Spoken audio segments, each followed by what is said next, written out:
Good morning. My name is James Deitch, and I'm here this morning to talk to you about the ideas of human scale as it relates to government.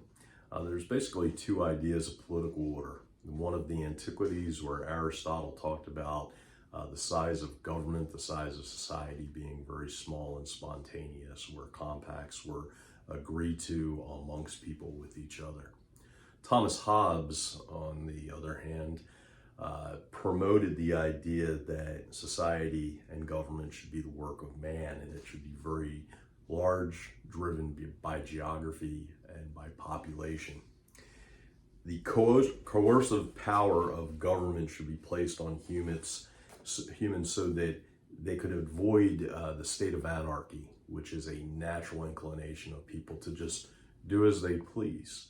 And so Hobbes felt that the idea of government was such that it would control these natural impulses, and the artifice of government was such that it would prevent society from devolving into chaos. To avoid this, basically men would enter into these compacts where they understood that they would give up certain liberties in exchange for the authority of the government over them, that protection that the government would afford them.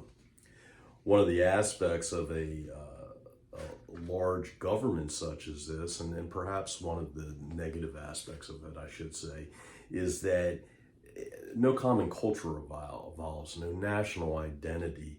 The people are obedient to the central authority, and they put that over their own interests. The only liberties that men then enjoy are the ones that the government remains silent on. So man is free to do as he wishes under this environment. However, that is only up to the point that the federal government sees those liberties as being a threat to its own authority, and then they step in. So again, the separation between the idea of a liberty and freedom is freedom can't be taken away. I've spoken about this previously, but liberties can neither be granted or taken away. The government will keep a silent mind on anything that the people do, right up to the point that it interferes with their own designs. So a republic must be small to be successful. Once it starts to get too large, as the French saw after the Revolution, it becomes too unwieldy simply to contain.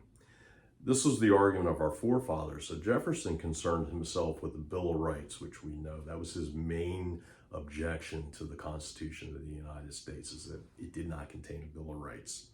And what did that say about government? Well, he wrote to Francois Deverneaux in 1795 that experience would show that the smaller the societies, the more people were prone to violence and convulsions as the egos and personal interests competed against each other. And so he saw in this the idea that government would grow.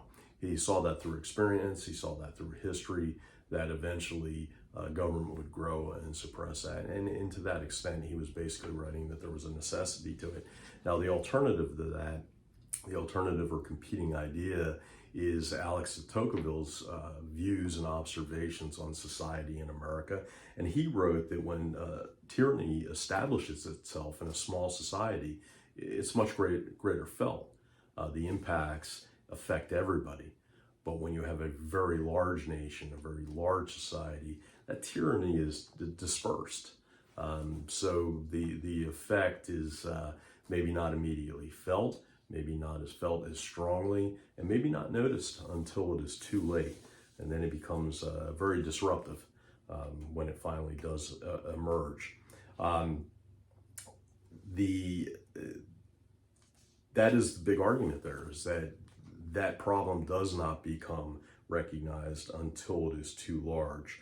When Madison wrote of the subject in his Federalist number 10, he talked about matters not being resolved by the rules of justice, but by the superior force of an interested and overbearing majority. And so that's where you start to see the idea of democracy converge and suppress the idea of republicanism. So the methods of curing factions is either to destroy liberty or the effects of the force over one over the other. And so the Bill of Rights was seen as an eternal clog to the designs of government. And this is where the great debate comes. So this should provide a great discussion on this subject. Thank you.